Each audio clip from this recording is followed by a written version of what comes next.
let's begin with what exactly is hacking. So, hacking is the process of finding vulnerabilities in a system and using these found vulnerabilities to gain unauthorized access into the system to perform malicious activities ranging from deleting system files or stealing sensitive information.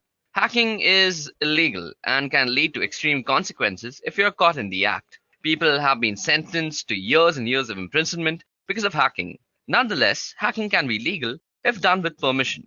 Computer experts are often hired by companies to hack into their systems to find out vulnerabilities and weak endpoints so that they can be fixed. This is done as a precautionary measure against legitimate hackers who have malicious intents. Such people who hack into a system with permission without any malicious intent are known as ethical hackers, and the process is known as ethical hacking. So now that we know exactly what ethical hacking is and who ethical hackers are, let's go over the different types of hackers.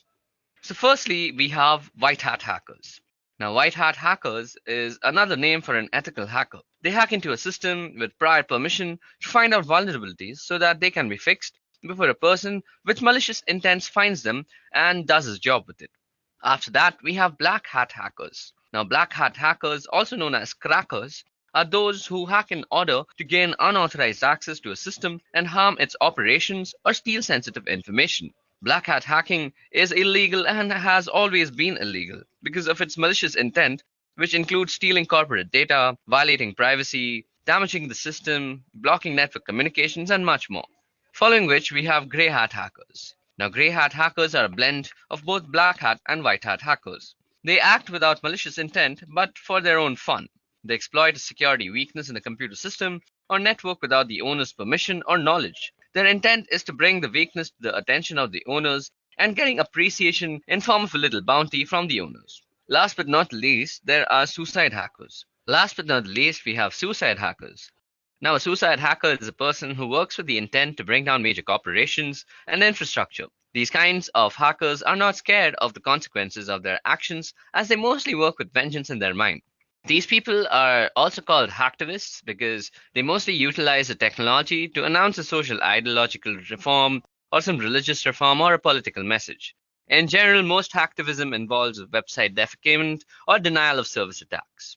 Okay, so now that we've discussed the different kinds of hackers that are there, let's go through the different kinds of hacks that exist in the world. Now that we have discussed the various types of hackers, let's go with the different types of hacking. Now, we can segregate hacking into different types depending on what the hacker is trying to achieve. Firstly, we have computer hacking.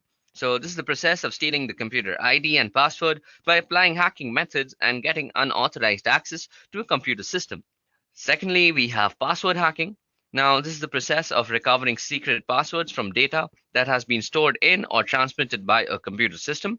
Thirdly, we have email hacking. Now, this includes gaining unauthorized access to an email account and using it without taking the consent of its owner for sending out spam links, third party threats, and other such harmful activities. Fourthly, we have network hacking.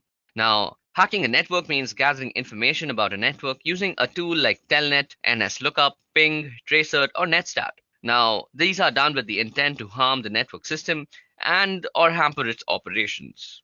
Last but not the least is the most common type of hacking, which is website hacking. Now, hacking a website means taking unauthorized control over a web server and its associated software, such as a database and other interfaces. Now, hacking can also be segregated into many more classifications, but these are the five major types of hacking that exist today. Okay, now, like every discipline out there in the world, ethical hacking too is divided into distinct phases. Ethical hacking has six distinct phases. Now, these phases are not strict rules, but more like a guideline to be followed.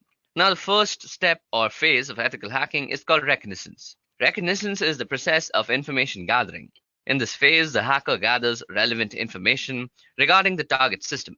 These include detecting services, operating system, packet hops to reach the system, IP configurations, etc. And for this purpose, various tools like Nmap, HPing, and Google Docs are used for reconnaissance purposes. Secondly is scanning. Now, in the scanning phase, the hacker begins to actively probe the target machine or network for vulnerabilities that can be exploited. Tools like Nessus, Nexpose, and Nmap are widely used by hackers and ethical hackers alike in this process. Third part is one of the most important parts. This is called gaining access. Now, in this phase, The vulnerability located during scanning is exploited using various methods, and hackers try to enter the target system without raising any alarm. The primary tool that is used in this process is called Metasploit. Now, if you guys want to know more about Metasploit, you can definitely check out my penetration testing tutorial that I have up on the cybersecurity playlist. It's a pretty good Metasploit tutorial. I'll be making more in the future, so hold on to that. Now, the fourth part is maintaining access. Now, this is one of the most integral phases. In this phase, the hacker installs various backdoors and payloads onto the target system. Just in case you don't know, payload is a term used for activities performed on a system after gaining unauthorized access to it. Secondly, backdoors help the hackers gain quicker access onto the target system in the future whenever they want to do so.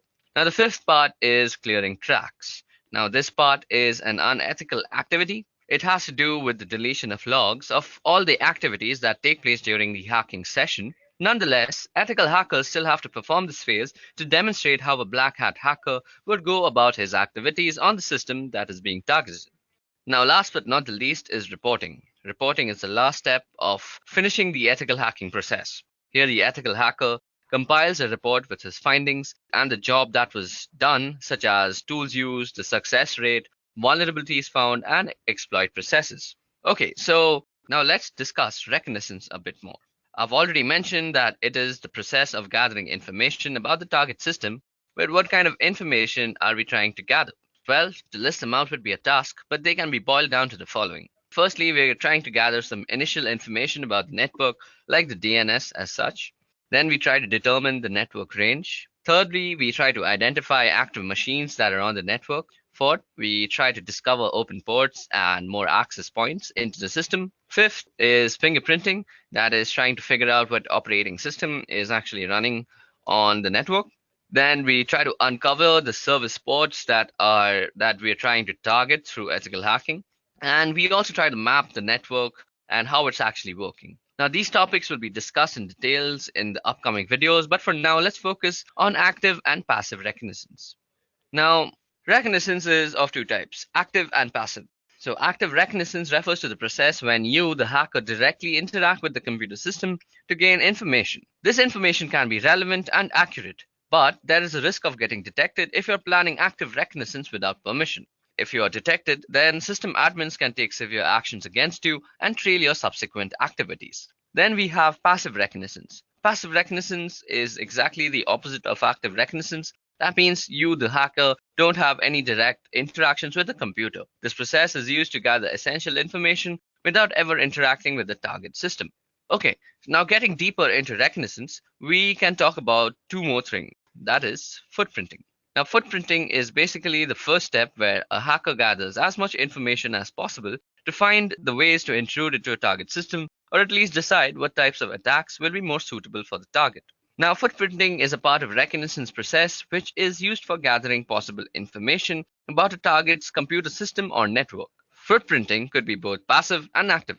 For example, reviewing a company's website is a very good example of passive footprinting, whereas attempting to gain access to sensitive information through social engineering is an example of active information gathering or active footprinting.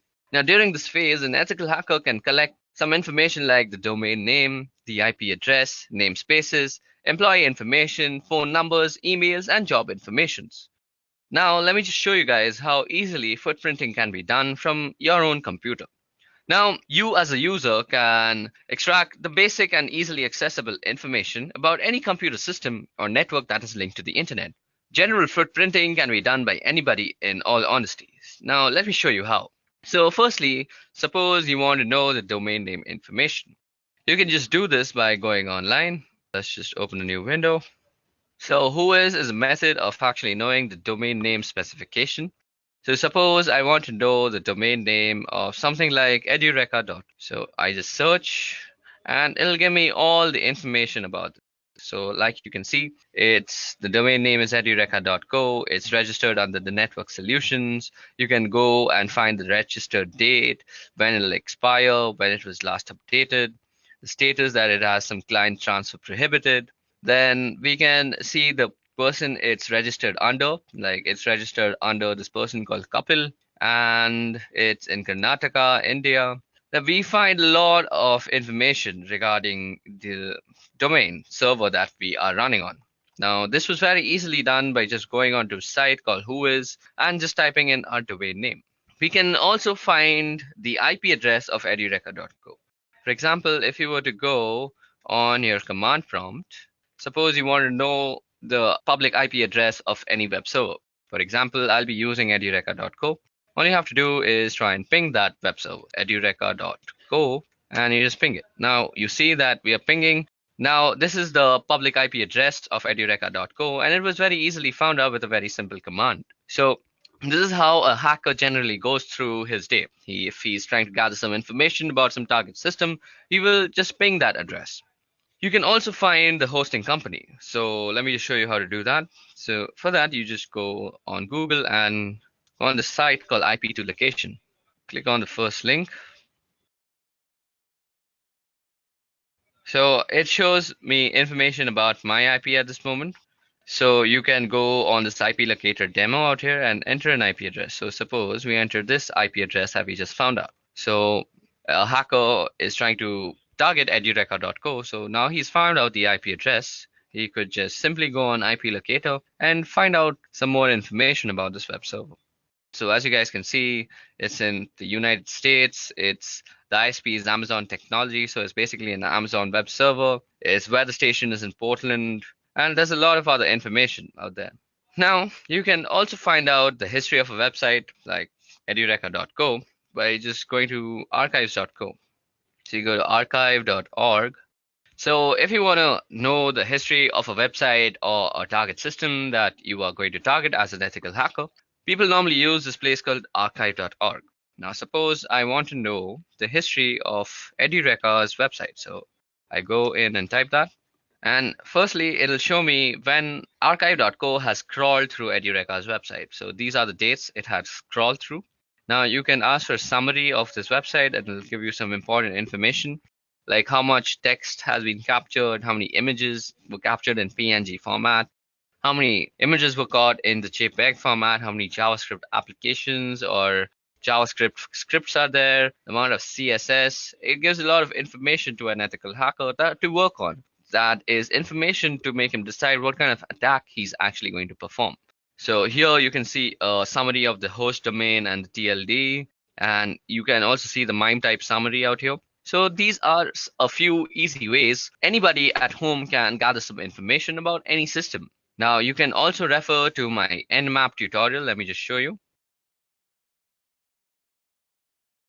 Out here, you can also refer to my Nmap tutorial, which I've done a pretty good job at explaining Nmap and how you can use Nmap as a tool to get a lot of information regarding any system. Okay, so that's more for an Nmap tutorial. Now let's move ahead.